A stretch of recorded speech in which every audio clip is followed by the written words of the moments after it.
So anyone that isn't able to join and hears about it or anything can direct them to the website.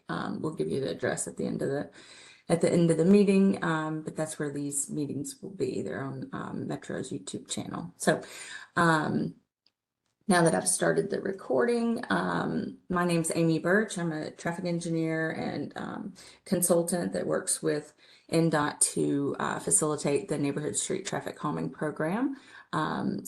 With me, I have George Riad, who's also working as a consultant on this project and program with NDOT. So George is going to help me monitor the chat as we go along. If you have questions, feel free to put them in the chat box and we will address those.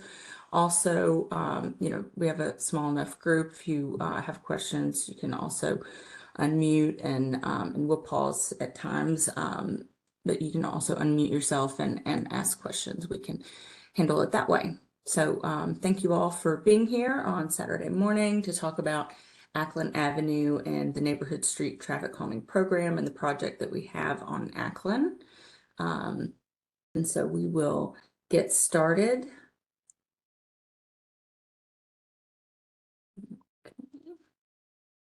On to our next slide.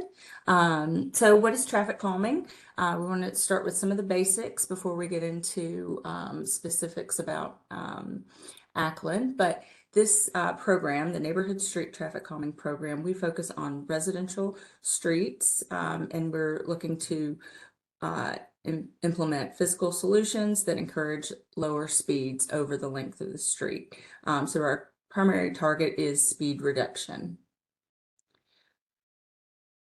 And the 3 E's of traffic calming we always talk about are education, informing the public about the project, the program, the reason why we do traffic calming, and reason why we want to slow vehicles down in residential streets. Also, there's the enforcement. That's what the police department does. They can't be on every street at all hours of the day enforcing those speed limits, but they do play a role in slowing drivers down. But engineering, that's what this program primarily focuses on, the modification or to the street to encourage those slower speeds. This safety and vision zero is really what we're targeting here with traffic calming. And so this infographic is showing the strong correlation between a pedestrian that's hit by a vehicle at these 3 speeds. So at 25 miles per hour, a pedestrian that's struck by a vehicle has an 89% chance of survival. And then as that speed goes up to 45 miles per hour, the chance of survival is 35%. So we're really trying to target through this program, reducing vehicle speeds, driver speeds on residential streets to not only ensure that these crashes, when they do occur, don't result in fatalities or serious injuries, but also to avoid these crashes altogether, because at slower speeds, the driver reaction time is longer, and these crashes can even be avoided. This Neighborhood Street program is very popular in Nashville, and as of August, when Acklen Avenue was selected, we had over 500 neighborhood streets that had requested traffic calming. So it's very popular. The map to the right is showing the pink lines that identify which streets we have applications for as of August when this was street was selected. So you can kind of see the density and locations across the county that are asking for this. It's also in the summer of this year, we selected, NDOT selected 85 neighborhood streets for traffic calming, and Acklen Avenue was one of those. Typically, we select 25 streets every 6 months for a total of 50 streets a year. But this year, particularly, Metro Council allocated specific funding to add an additional 60 streets to the program. So that's why this round of selection included 85 neighborhood streets that we're working with and starting to do these meetings with. Outside of the traffic calming program, you may have issues that you're experiencing on your street that you need services for from Metro government. So we always like to plug the hub. You can reach that by calling 311. If you're not familiar with it, there's also, you can access it through the website, hub.Nashville.gov, or via an app that you can download onto your phone. But this is a great way to reach all sorts of, all of the Metro departments really that provide services. So if a sign's been knocked down, a street light's out and not working, or the traffic signal's flashing and it shouldn't be because it's out, or storm grates get clogged with debris and are causing issues, you can report that through the hub and it gets sent to the right department to get taken care of. Also, requests for new signs and signals is there as well. So one of the great things about the hub is you get a service request number, so you can follow up that way as well on whatever those issues are, so it can be tracked easily. All right, so traffic calming, how did we go from these 500 streets that are requesting traffic calming to the 85 that we selected this round? We have a data-driven prioritization process. So we take the applications, all the streets that have been requested for traffic calming, and we do data collection. We collect vehicle speed and volume on the street, and then we also look at other criteria such as trip destinations, are there schools nearby, parks, libraries, places where we would expect more pedestrian traffic to occur. That's part of our prioritization. That's worth 5%. Our non-driver accommodations, we look at that. Is there a lack of sidewalks, or are there bikeways on this street or nearby, bus routes? Those accommodations that we think would add pedestrian traffic and cyclists to the roadway that's requested. We also look back at some historical crash data to determine whether there's been history or of any pedestrian or bicyclist crash or fatality on the street. So we look at that over 10 years, and that's worth 15% of our score. So our largest piece of the puzzle is that vehicular speed, and we compare the speed that we measure on the street to 25 miles per hour, which is our pretty much the standard speed limit on local residential streets in Nashville. So that is basically out of 100 points, and we score those, and then from there, so we have data for every street that's requested, and then we score those and select those that score at the highest. So specifically about Acklen, we're talking about Acklen Street, or Acklen Avenue, excuse me, between 12th Avenue South and Wedgwood. And the street data that we collected the 85th percentile speed to be 35 miles per hour, where the speed limit is posted at 25 because it's a local street.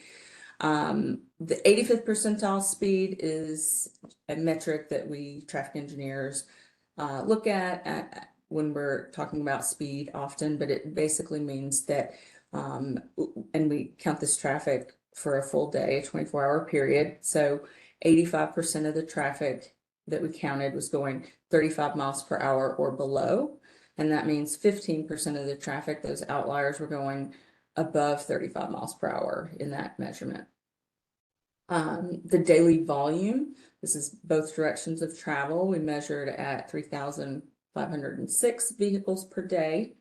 So it carries a moderate amount of traffic. And then the street width, as you know, varies. There's sidewalk on both sides, which is great. There's on-street parking on both sides along the length of the street, and this is categorized as a local street in our network. So here is a map showing the limits of our project and in relation to other streets that have requested traffic calming or have projects ongoing. So this is taken from our online traffic calming map that you can find on NDOT's website. But the pink streets, pink or purple streets are streets that have requested traffic calming, but they have not been selected. The green streets, which Acklen is highlighted in green as well, are streets that have a project that's been selected and have a project in progress. We don't have any right near Acklen Avenue, but we're also showing on our online tracker those streets that have completed projects, whether they're have vertical measures or not, and those are shown in blue. So this just gives you a relationship of where other projects may be happening in your neighborhood.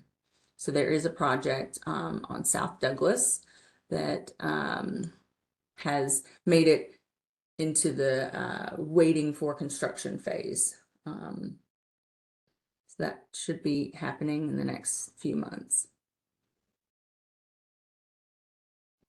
So now I'm going to talk about what's in our toolkit. What do we do to modify the streets and encourage slower speeds? What's in our toolbox?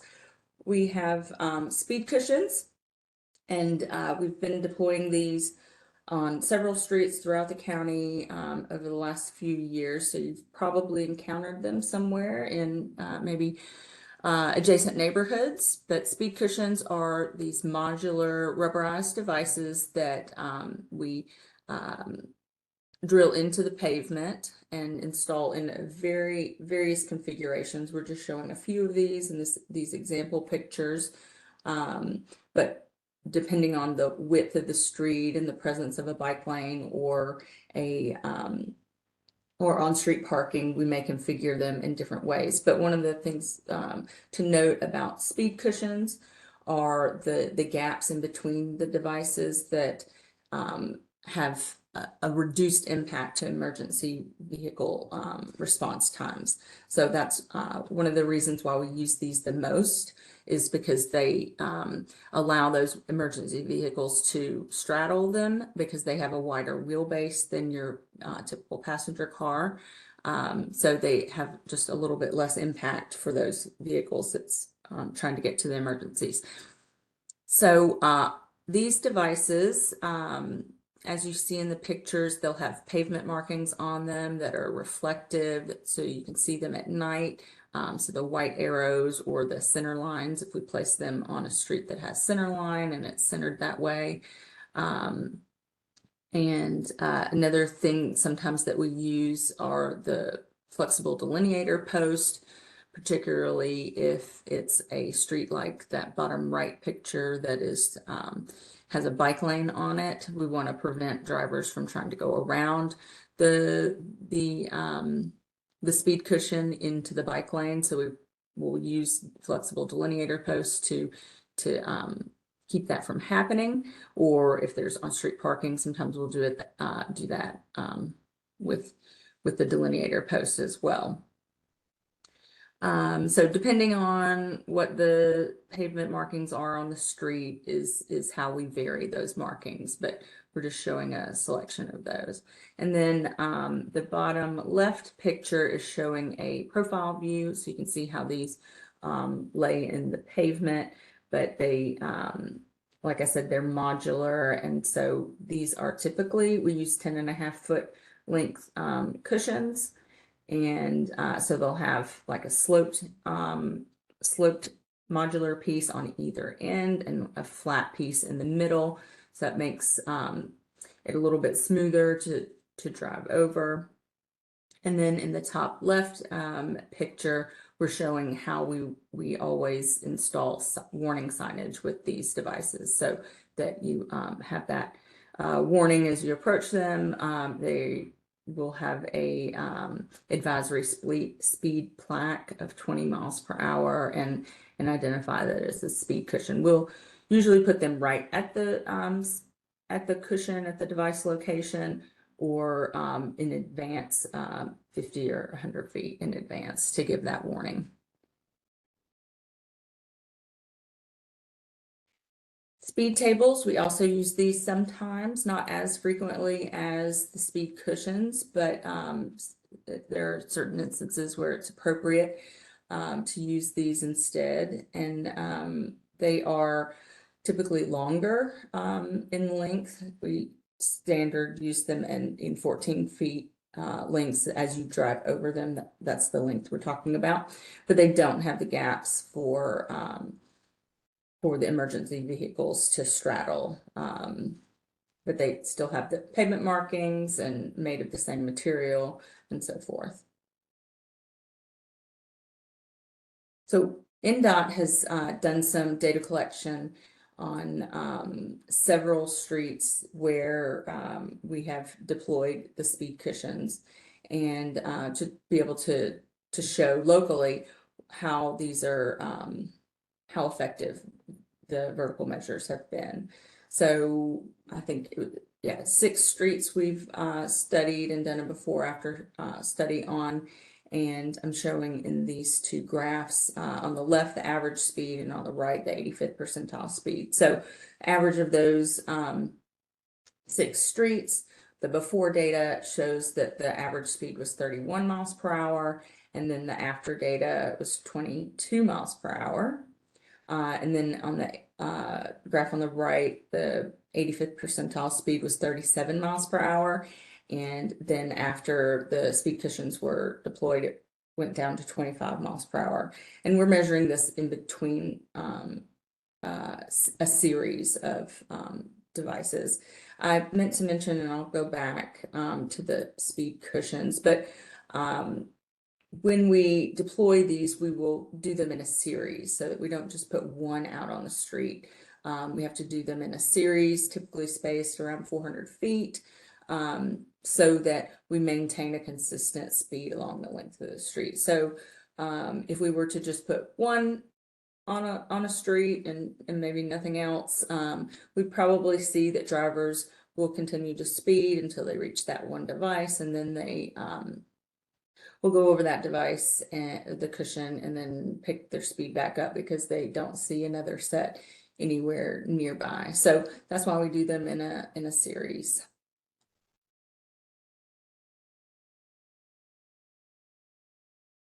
So we also use radar feedback signs, and these are simply signage, typically paired with a speed limit sign like you see in these pictures, where the radar will detect the speed of the vehicle approaching and show that speed to them. It's a reminder.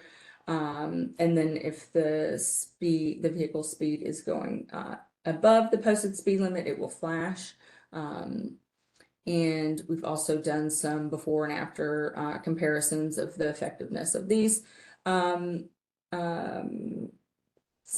this type of signage, and have seen some reduction as well over a length of time, not just, you know, immediately after it was deployed, but after a few months, it's still retaining that effectiveness. So the data that was collected showed an average reduction of 6 miles per hour for those average speeds and 7 miles per hour for the 85th percentile speeds.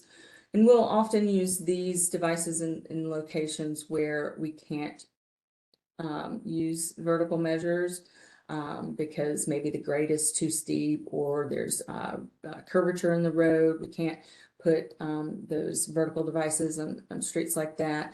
Or if it's a higher classification street that carries higher volumes, you might see that type of device used.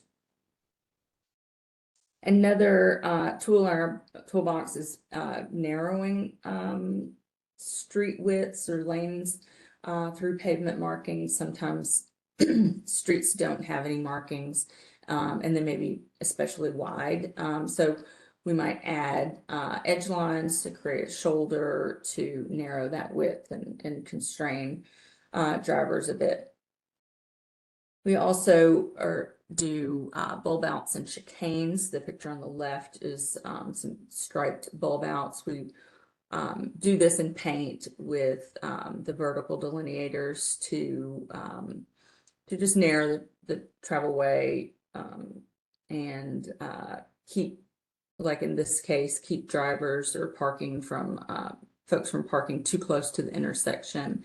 And it also shortens the crossing distances for pedestrians in that exposure area. So we'll do that in some locations. The chicanes are the two pictures on the right that you see. And this is, if you're familiar with Fairfax Avenue over close to Vanderbilt, where the street, the on-street parking is alternated side to side in the street to create some horizontal deflection in the street that's otherwise very straight. So that's that's an example of where this treatment has been done. Traffic circles, you may be familiar with traffic circles. A couple of them are located in maybe the Belmont Hillsborough neighborhood. This is a picture of the type of traffic circles this program does now, which is kind of rubberized curbing and asphalt filled. But you know, we have to have the right instances to utilize these or to place these at intersections. But these are, you know, central islands placed in the middle of typically a four-legged intersection, and then it requires drivers to drive around the circular island, kind of like a roundabout. And that horizontal deflection causes drivers to slow down as they negotiate through the intersection. So now I'm showing our proposed plan for Acklen Avenue, just a concept view of what we're looking at, just to orient you some. Acklen is shown as the pink line, and then 12th Avenue South is over on the left side of the screen, and then Wedgwood sort of to the top. And then our symbols here are showing speed cushion locations, and we're showing 4 sets. One set between 11th and 10th Avenue South, and then 2 sets between 10th Avenue South and Elliott Avenue, and then one more set between Elliott and Wedgwood. I'm sure you know, you live on the street, you're familiar with Acklen. There is some grade as you come off of 12th and go east on Acklen Avenue. So that's why we're showing a radar feedback sign kind of into the street a little bit as you're going down that hill. We're unable to put any speed cushions on that section because of the steep grade, but then it levels out and we are able to put the cushions in. So we wanted to pair those two things together. And then depending on the width of the street will be how many cushions wide these would be, but it's going to be 3 or 4 wide. The west side of the street is a little bit more narrow, so that would probably have 3 sets across, and then as you go east, probably be 4 sets across. So I see some questions. So yeah, sorry, I was just gonna cut you off and notify you there are some questions. Great, thank you. So someone's asking about roundabout at Acklen and Elliott, some speed cushions and call it that. Let's see. Right. So talking about Acklen being a cut-through street because of 8th Avenue and Wedgwood, I understand that as well. So the question is really, how about a roundabout at Acklen and Elliott? That's an interesting intersection, and a roundabout is probably a larger capital project than what's in this program, but you may really be talking about the traffic circle image that I showed, something like more like that. We could look into that. You know, one thing is we know that there's a fire station nearby, and I'm not sure that if they use this route regularly, but we would look into that as whether the traffic circle would be problematic. Another thing that we look at with the traffic circles is whether school buses can negotiate through it. So it's something we could look at. Why is a stop sign not proposed at Acklen and 10th Avenue? 10th, yes. This program does not use stop signs for traffic calming. Those are considered traffic control devices. So it's just not part of our program. Those, you know, things have to be met in order to install always stop intersections, and one of those criteria is volume. So if that's something that you're interested in, you can certainly make that request through the hub, and the traffic engineers at NDOT would take a look at that and see if it's needed. But it's not part of our traffic calming toolbox.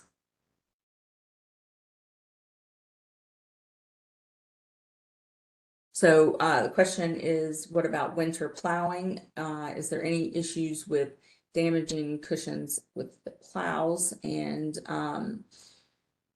that's one reason why we have them signed, so that the plow drivers know where those devices are, and they will pick up the plow as they go over them so that they're not damaged. The device is not damaged and the plow truck's not damaged.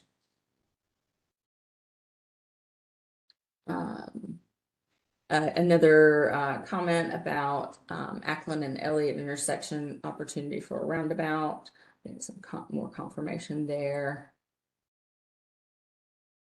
Comment about this plan doesn't prevent cut-through traffic and creates speed bumps for residents of the street.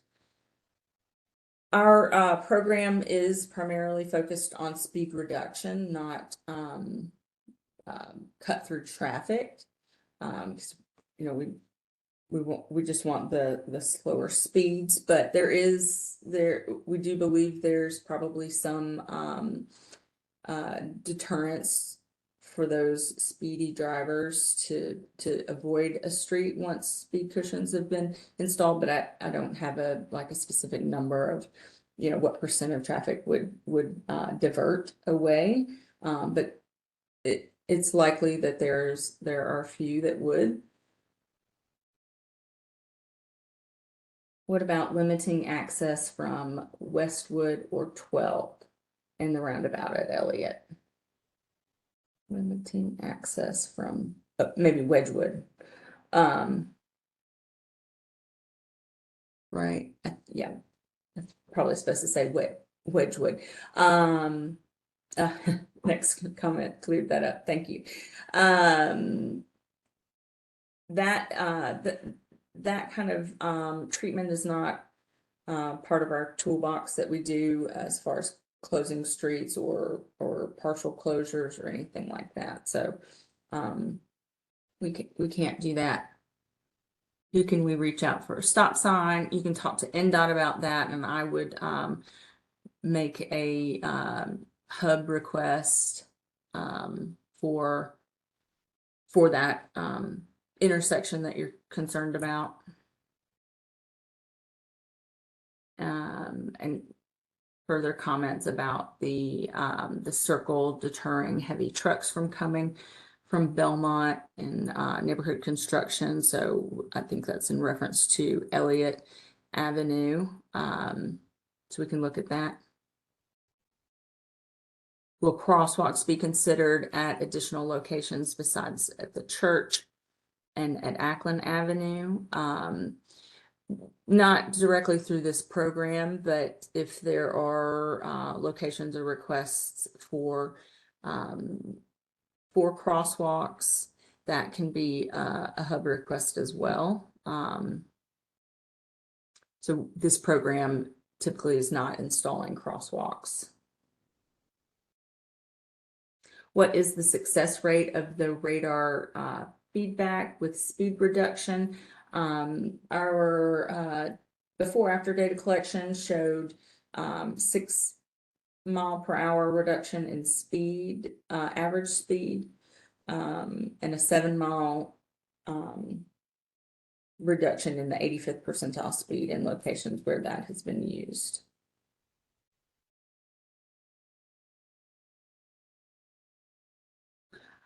Can we make the intersection of Acklen and Wedgwood less congested? That's probably outside of this program, but it is an interesting and unique intersection, the way it intersects at an angle and is divided. I think NDOT is certainly aware of the complications of that intersection, as well as Beach Avenue. And I know it has some signage that says, you know, don't block the intersection because there's queues on Wedgwood Avenue blocking it. So it's a fair question. I'm just not sure that it's something that's part of this program necessarily. So here's a question. I live at 10th and Acklen and requested a crosswalk in December of 21. Can that be added? Signs were installed about pedestrians in January, but the signs are 8 to 10 houses away from the intersections of Acklen and 10th. So I'm not exactly sure. There may be plans to add that crosswalk. I know there's been a Metro Water Services project on Acklen. The street's been repaved, but hasn't been striped yet.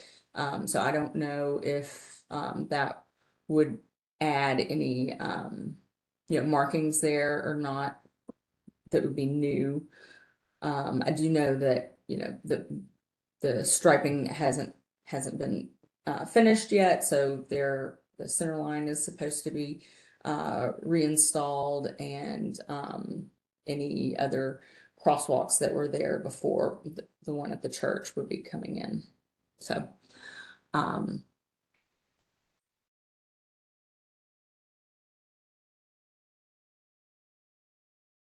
there's a comment that someone likes Tanya likes the speed cushions. How many crashes have been recorded at 10th and Acklen?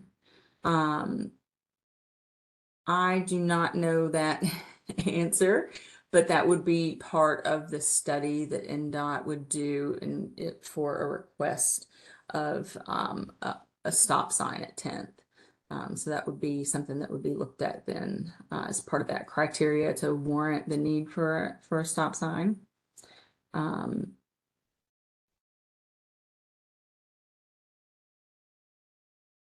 How about a more visually present pedestrian crossing by the church? So one of the cushion locations we had identified was just to the west of that crosswalk, to encourage and really require slower speeds as approaching that, at least from the west, so driving eastbound. So that was kind of strategically placed there because those two cushion sets are closer together than typical. This street has some unique characteristics, and the dogleg approaches of 10th, it doesn't align. So, and we can't put cushions too close to intersections or really between those two legs of 10th. So it ended up pushing the other two sets closer together between 10th and Elliott. So that was kind of the reasoning there. So they don't look really evenly spaced. Another thing that, we have to look at in identifying where these cushions could go is locations of driveways. We can't put them, right at someone's driveway. We try to space those about 15 feet away from a driveway. and then away from intersections. So that kind of came into play here.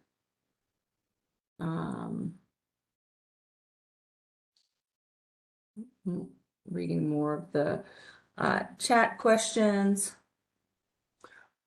Rolling stops are an issue at 10th Avenue at the misalignment there. That I can imagine that might be the case. Similar to how Cedar Street is limited on Belmont, smaller entries to the street or can only enter from one direction. The speeders are the cut-through traffic. Yep. Trying to think about Cedar. I know where it is. Maybe you're talking about a like a gateway entry, might be like a little median there at where Cedar intersects at Belmont. We don't in this program do landscaped islands like that. So don't know that that would be something that we could do. And at I guess technically it's there on the Wedgwood end because it does split there, unique intersection design. But and then on the 12th side, I think that is the westbound direction has a left turn lane and then a right turn lane on Acklen. Are there any options for lane redesign and narrowing along with the speed cushions? So that is something that we could look into and add because of the width of the street, you know, adding a white edge line that would sort of be where the parking would go. That could be something that could be added to the plan. So you have your center line and your white edge line and then your parking. So to designate those lanes more defined and you know, make them constrained, you know, more 11-foot or 10-foot lanes. All right. Support for pedestrian crossings. Comment from Chuck that the crosswalk at Church is gone. Hopefully it comes back. I do believe it's supposed to be put back as it was. Question, will this program reduce the volume from the 3,500 vehicles per day? Like I said, our program is specifically targeted at slowing speeds, but we do recognize that there are likely cut-through drivers that would avoid a street that has speed cushions on it. I just don't have a measure of exactly what that number is. There's, you know, lots of different things that would weigh into whether or not that that happens. If people divert away because they don't want to drive over the cushions, but it would be likely some would do that.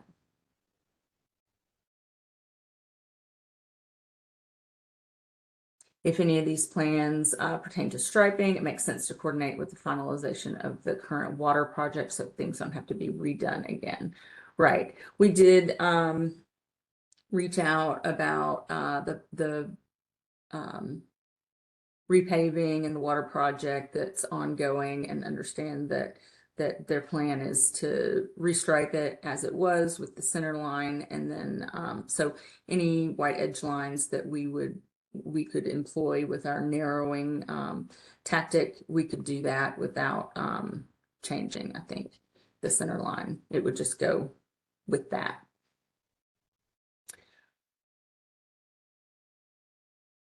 Do you know of any overlay programs that will also be happening on Acklen, such as a bike lane? Not at this time. I do not know of any that are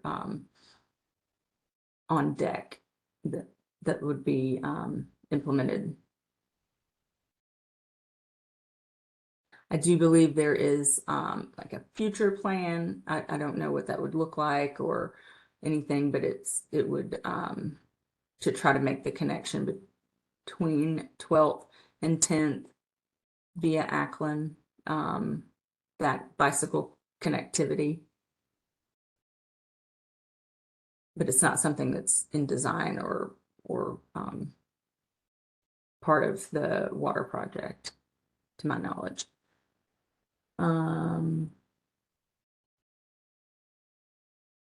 Okay, someone has put in a request for a stop sign at 10th in the hub, and 2 days later it was denied. Okay.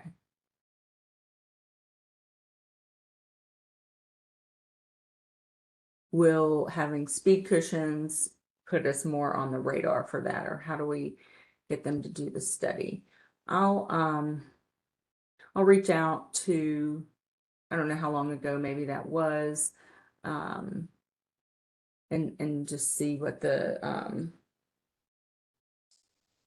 I'll reach out to the traffic engineers about it just to see if what that situation was. But you know, one of the things about the traffic calming is that now we would expect, once this is this plan or a modification of this plan is deployed, that we would expect to see slower speeds, and that inherently makes that intersection at 10th Avenue safer and easier to negotiate when the speeds are slower on Acklen. So I do think there will be a benefit to that dogleg intersection with traffic calming on the street.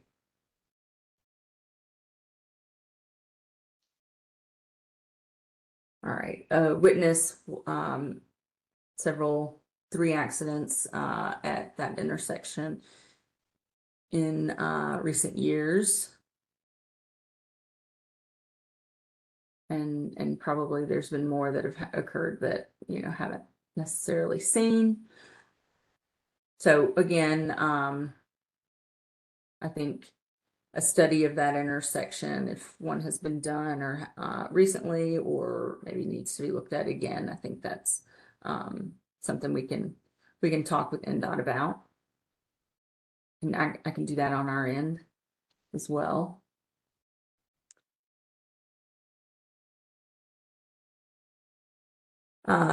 Issues with the very wide intersection of Acklen and Elliott. Seeing people doing donuts at the intersection, asking if the city is aware of that. I'm not sure. That's certainly something that can be reported to the hub, so that does get documented for the city. And as we refine this plan and consider potentially a traffic circle there, we would, you know, that might resolve or fix that issue if it's happening.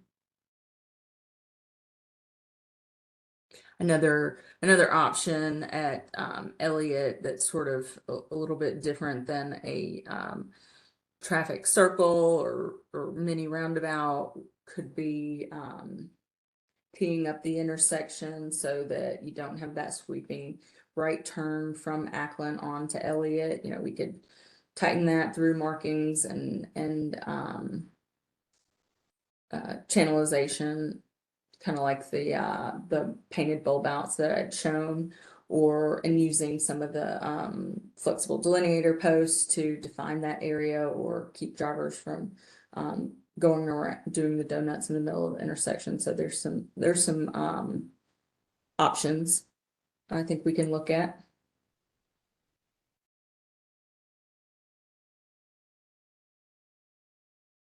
So comment about residents not having driveways or garages, so the narrowing the street could be a bad option. I think what we're talking about with narrowing the street is not, would not be removing parking or limiting the parking. It would be more of just providing that visual line to make the travel lanes feel narrow for drivers and encourage slower speeds that way. But I'm not talking about removing any on-street parking for that, or and we're talking about what's within the existing curbs. We're not moving any curbs or anything like that. It would just be striping.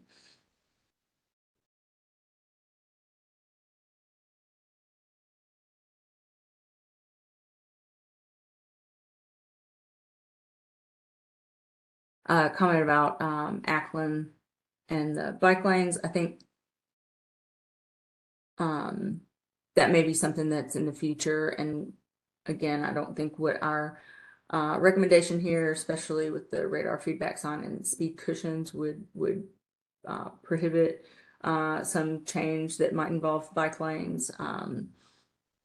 So I think it would be a benefit to have the cushions even. I know the Bikeways programs uses speed cushions on some of their neighbor ways, streets that maybe aren't wide enough that they can have a dedicated bike lane, but it's more of a bikeway project. And so the cushions work together with the bikeway markings to share the street and have the slower speeds. So I don't think that we would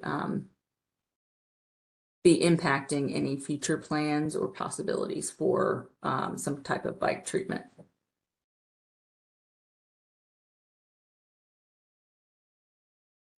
There are children and parents that use 10th and Acklen to get to Waverly, Belmont Elementary, and cars rarely stop. We need a crosswalk. Understood.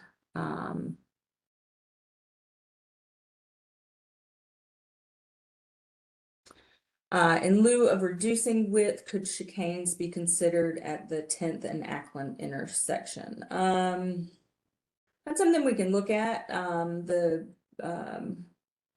The deal with chicanes, the way they're successfully used, often is a specific width of street, so that the parking alternates sides.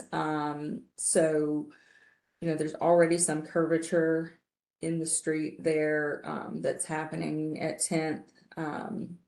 And I know that parking, as has previously mentioned, is probably a premium because a lot of the homes don't have driveways and garages or alley access. So, we want to be sensitive to that and not impact or affect parking too much, but something we can look at.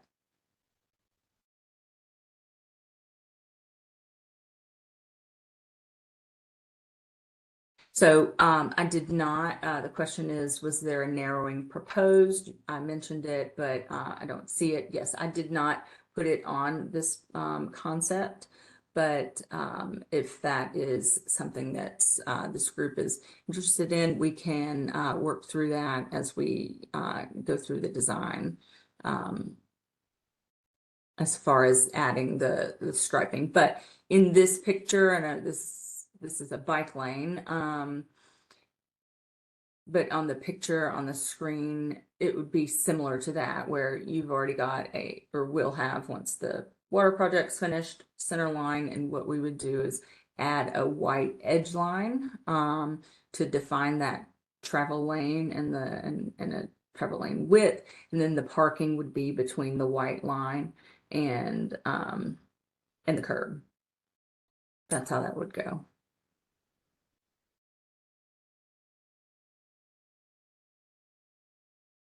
Okay.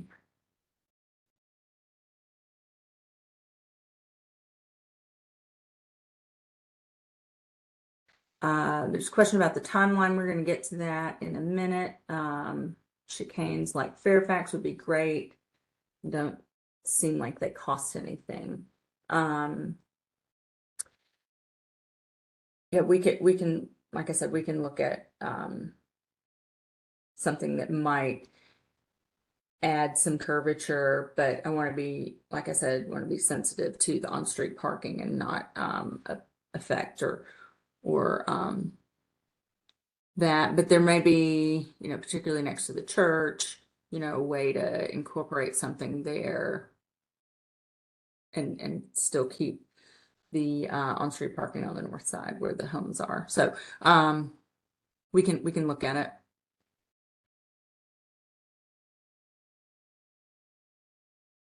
So there's been crashes with the on-street parking in the 900 block of Acklen. Support for the narrowing with striping. Yes. There's certainly a lot of concern for safety on the street. We have, I'm going to jump into maybe the next section, just the end of our presentation, and then we can come back to questions. And at the end, I have my contact information as well as the NDOT traffic calming email address. So thanks for all these questions. We're gonna I'm gonna save them so that we have them on record as well. And if anyone wants to unmute and ask any questions, feel free to do so. All right, so let's move on. But I'm hearing, there's some support for the cushions, maybe some narrowing. Let's look at maybe a treatment on Elliott and Acklen, see if there's anything we can do there to make that intersection slower, as well as has been mentioned, the 10th and Acklen intersection. So let's talk about our program flow and how this, how we got here and where we go from here. Like I said, this is an application-based program, so residents apply for traffic calming. NDOT has 2 windows per year that the applications are accepted, and our last window was in September. And then the next window for application is in March. I think it's March 1st through 14th, but that'll be advertised, and your council member will probably put that information out as well. Then from the application, we do the prioritization and selection. And so streets that have been requested but haven't been selected yet remain in our prioritization analysis. So you don't have to necessarily reapply if you're not if a street's not selected in that round. But we do that data collection and the prioritization and make the selection, and then we do this neighborhood meeting. That's what we're doing here today. And so we advertise our meeting through the mailers. We send those postcards to all the property owners on the street that's affected by the project. And then we go through our program, our toolbox, and our draft concept design. And then I'm going to talk to you also about the next steps. But then from here, what we do is we take this input that we received on the concept plan and put together a more detailed, refined design concept. So we do more of our field work and prepare more like construction documents for the design. And then following the design, we move the project into the online ballot phase. And this is how NDOT gauges that there is support for the project. And so what we do is we send ballot postcards to the property owners on the street, and there's a 6-week window, and if it's successful, then we move into construction. Now, in this, if there's a need for another meeting to further refine and discuss the concept plan or the design plan, then we can do that prior to going into the online ballot phase. So in my opinion, we've had a lot of discussion about this plan and maybe some modifications to the plan. So I probably would recommend that we come back to you with a little bit more detail on the plan, look into those things like the striping, chicane options, and the intersection at Elliott and Acklen, to see if there's something more refined we can do or show there for you, and then move into the online ballot. That would be my recommendation.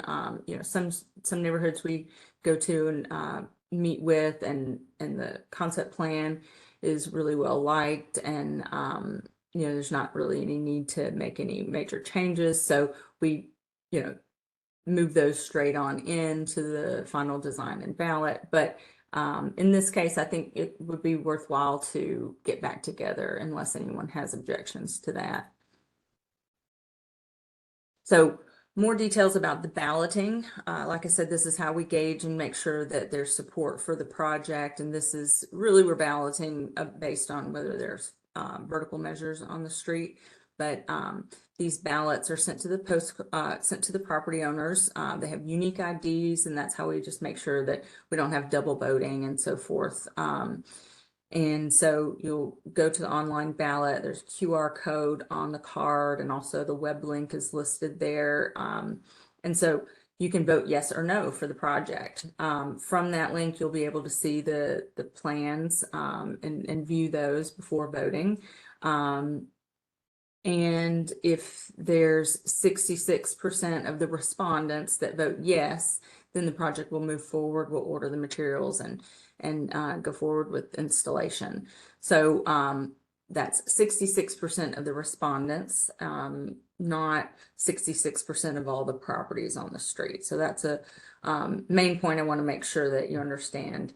And then on the cards, you know, there's information about the project and all of this sort of information that we've bulleted out. But like, there's a 6-week window, so you'll know when you receive the postcard when the voting closes, and that's posted on at the top of the postcard.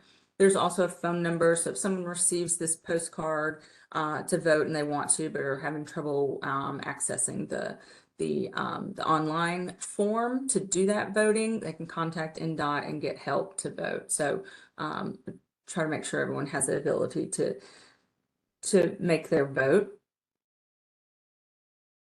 And then after that 6-week window closes, we post the results online. It's not individual votes or anything like that. It's just a summary of whether, you know, what percent voted in favor and whether it passed or not.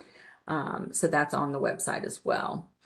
So our ballot zone and eligibility, I'm just showing in yellow our zone that's affected by this street. So these area, it goes to residential properties.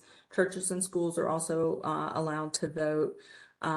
Businesses are not eligible to vote. And then vacant properties, we don't count, send votes to those as well either. But it's really only the properties that abut the streets right away that are eligible to vote, and it's property owners. So if the property owner is in Nebraska, that's where that card for the ballot card is being mailed to.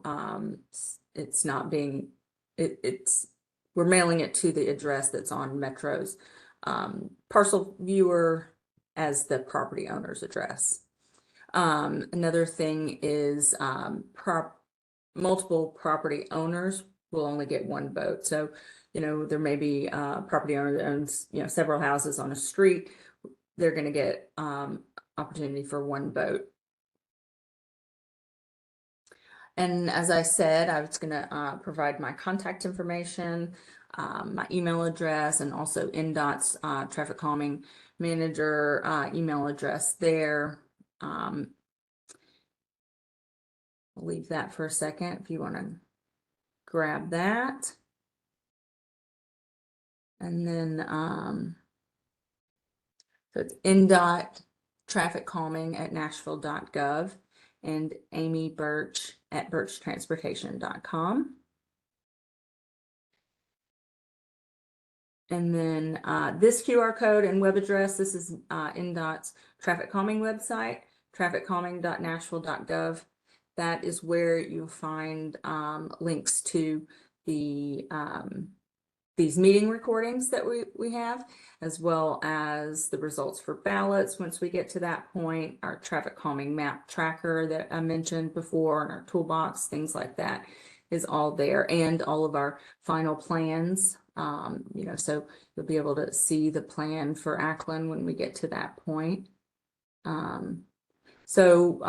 Is Michael still on? the call. Like I said, I think it would probably be helpful for us to come back together and refine the plan in a month or so. And we won't maybe go through all the long thing, but we'll focus primarily on the plan and the next steps.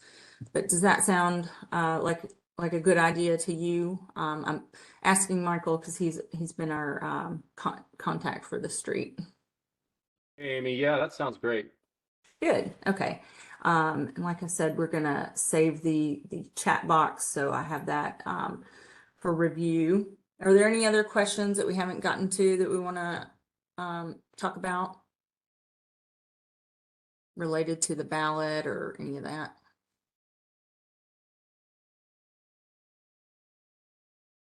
Doesn't sound like it. Okay. Sounds good. All right. Well, I appreciate everyone's participation and all the good comments and everything that's been provided. And we look forward to continuing to work with your neighborhood and your street. And we'll be back in touch. You'll receive a meeting postcard. We send those out at least 2 to 3 weeks in advance of the meeting. So you'll have access to that. And even if you can't make that meeting, you know, they'll be recorded as well. But I appreciate everyone's time. If there's not any other questions, we'll close out the meeting and do our due diligence to refine this plan based on the feedback we got.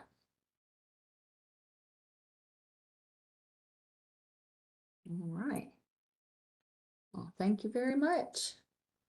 Thanks, Amy. Happy holidays.